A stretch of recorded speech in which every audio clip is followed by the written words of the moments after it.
News now. The body of a young girl found in the trunk of a Tesla has been identified.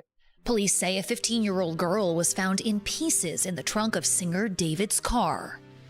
Officers say Celeste Rivas's dismembered, decomposing body was discovered inside the car as it was sitting at a Los Angeles tow yard on September 8th, days after it was impounded. What if I told you that D4vd, the breakout rapper behind the chart-topping smash romantic Homicide that had the whole world replaying it non-stop, is now being whispered about as the shadowy mastermind behind the disturbing death of his own girlfriend, Celeste Rivas. The streets are buzzing with talk that this wasn't some tragic accident. This was a move planned in the dark, handled with precision, and carried out with a level of calm that sends chills through anyone hearing the details. And here's where it gets even wilder.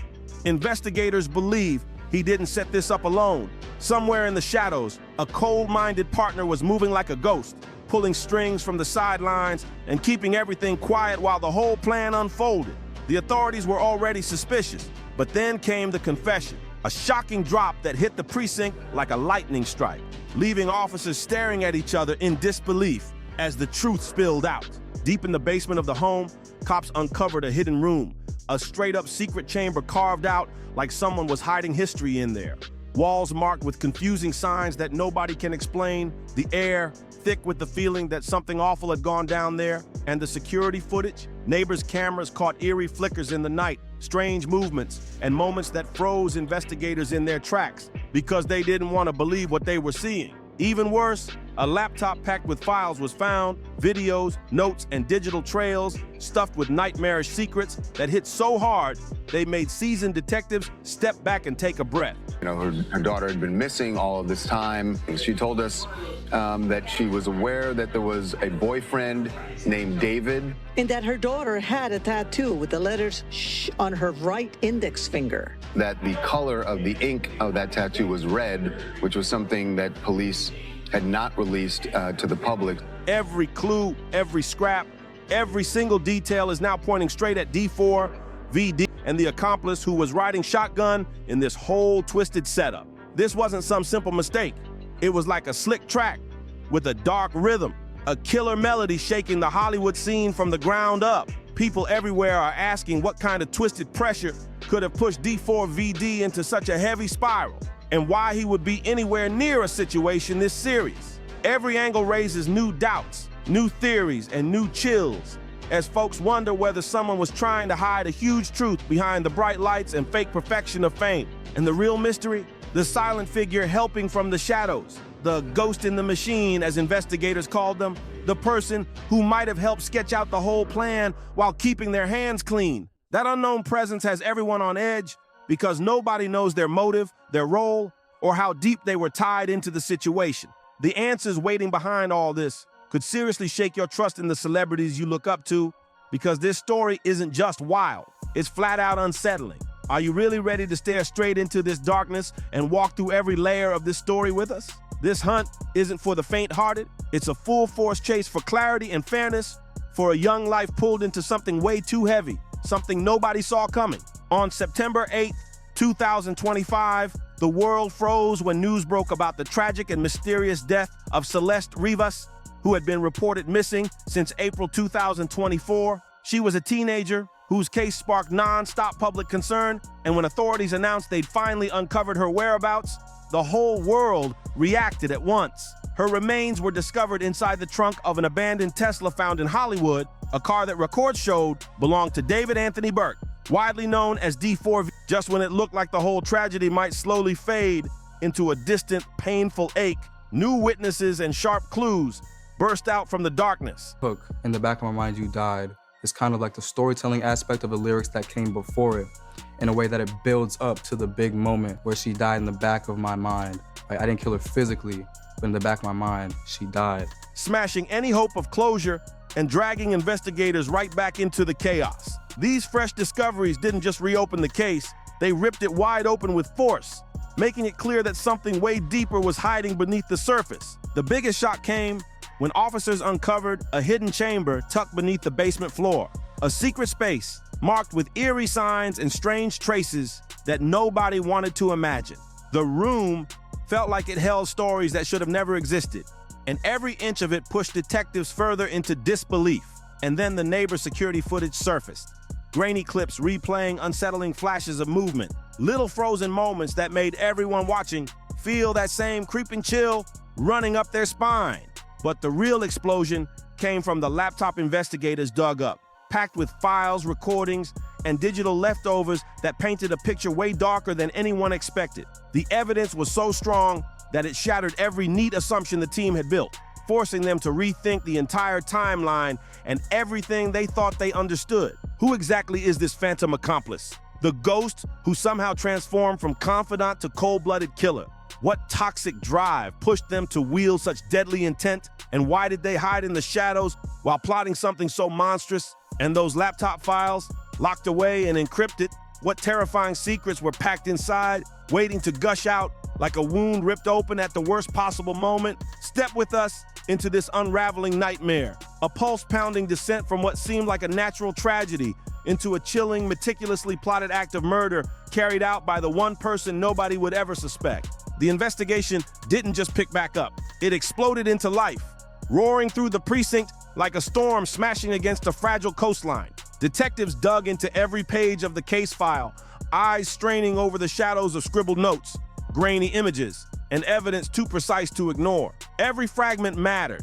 The grit-streaked remnants collected from the scene, the fractured whispers of eyewitnesses terrified to speak. People are asking me why was I promoting a song in 2024 and 2025 that I had with David. It's because the claims that I had in 2023 were, put on hold. It's as if they didn't exist. I had no idea. I was told that they were false by David and his legal team. So after the whole situation happened, I actually felt bad for, spreading misinformation. I thought it was all fake. Obviously, with the stuff that's happened in the past 24 hours, I realized that, they're now real, and some people have come out to me and told me that, it was true. The autopsy reports, dissecting the smallest fibers of truth, down to threads so fine they could unravel the whole story in an instant. But lurking in the background were the strangest knots of all, tangled timelines, cryptic gaps, and that forsaken Tesla, sitting like a haunted sentinel in the middle of it all. Every theory detectives built was tested to the breaking point. Every lead toward justice, snapping like brittle bone against the relentless tick of the clock and the shadow of that abandoned vehicle.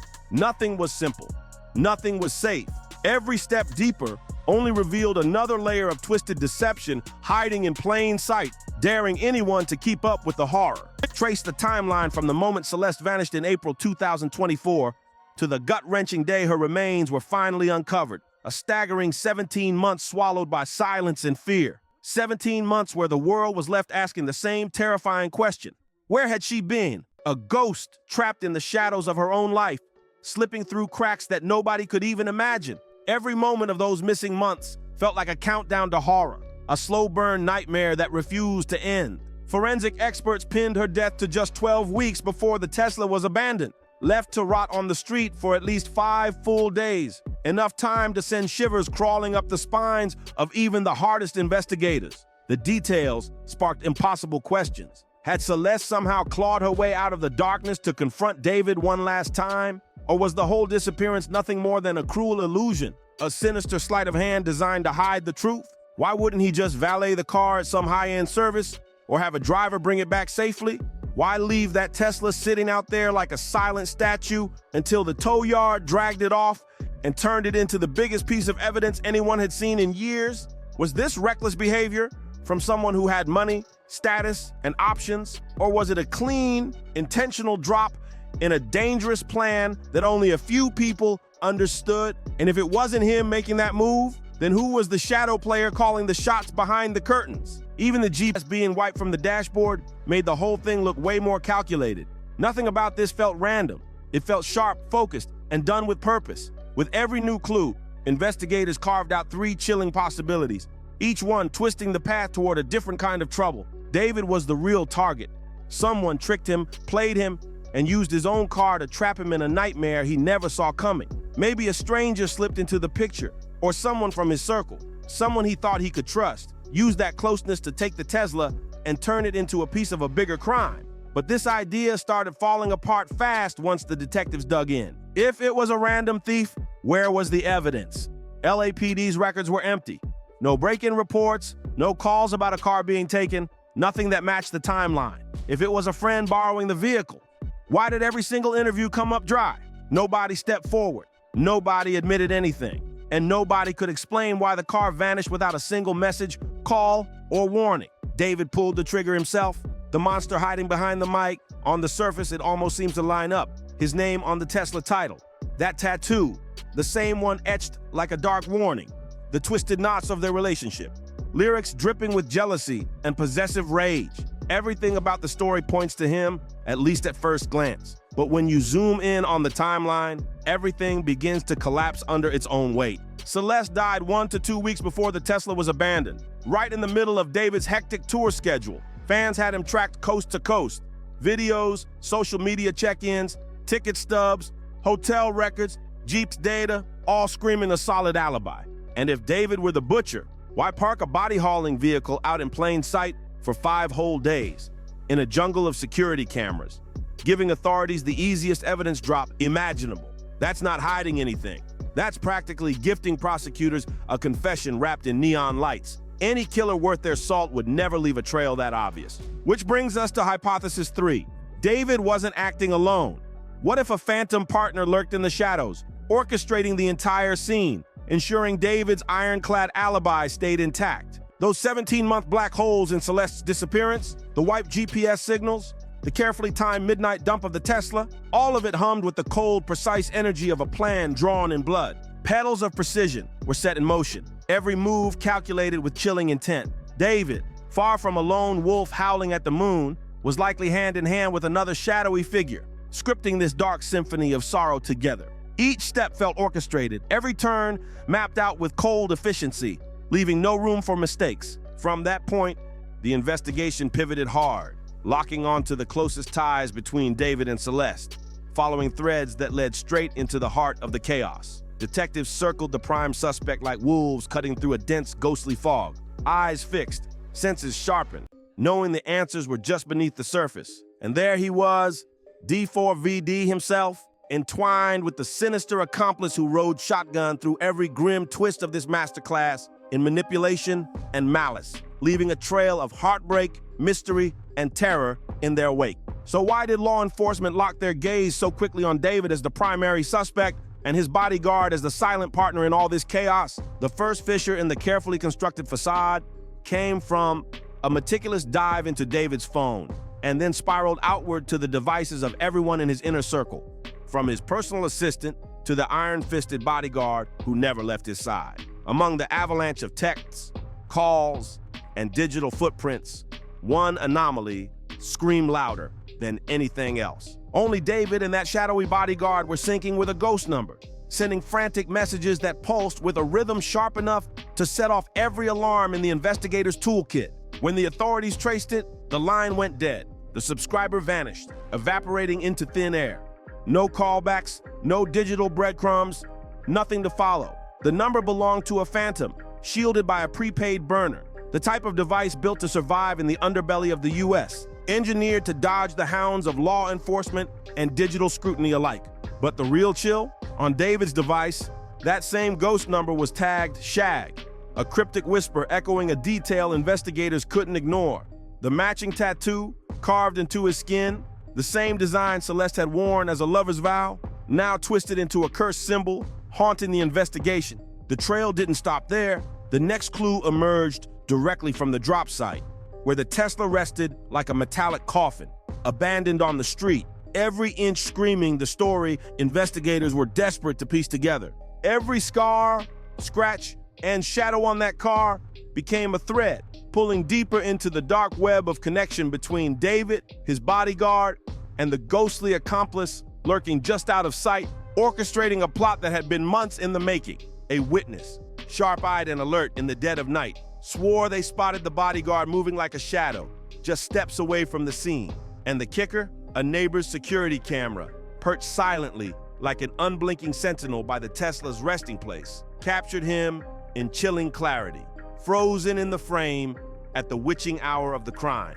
The puzzle pieces slammed together with a sickening click.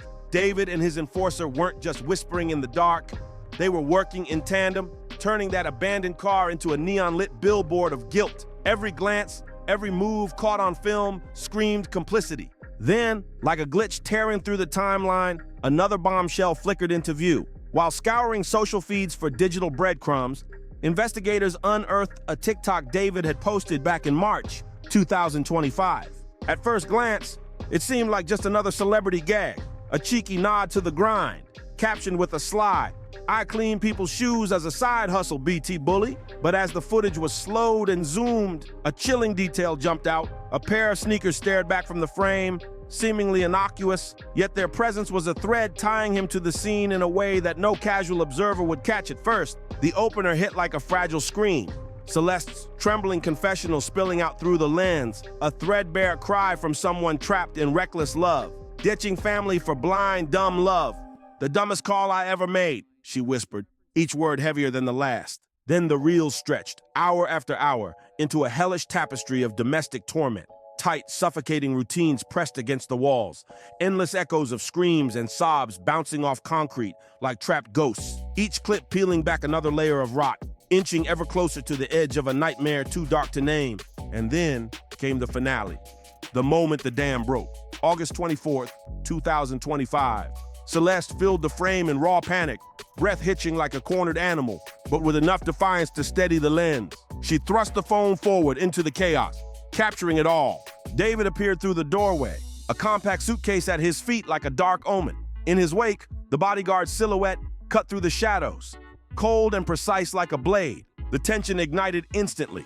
Celeste unloaded a relentless barrage, pressing him about blurry lines with some other girl, each word slicing sharper than the last. Voices soared, the cramped room trembling under the storm. She shoved him once, twice, desperation boiling over, snatching the phone from his grip in a frantic bid for truth. The instant her fingers closed around it, everything shattered. David's face flamed crimson, fury rolling over him like a storm. He staggered back, coiled his muscles, and hoisted that suitcase high, every motion primed to strike like a venomous serpent. This is the full theory I've pieced together, chasing every lead through the thorny timeline, cross-checking evidence and digital trails like a man possessed. Does it hold water in your eyes? Who is the real puppet master behind this blood-soaked puppet show? The one hiding in the shadows, pulling strings, orchestrating every twist, every lie, every heart-stopping turn? If you're as stunned as I am, make sure you like, share, and subscribe to stay on the hunt, because this story is far from over, and the deeper you dig, the darker it gets.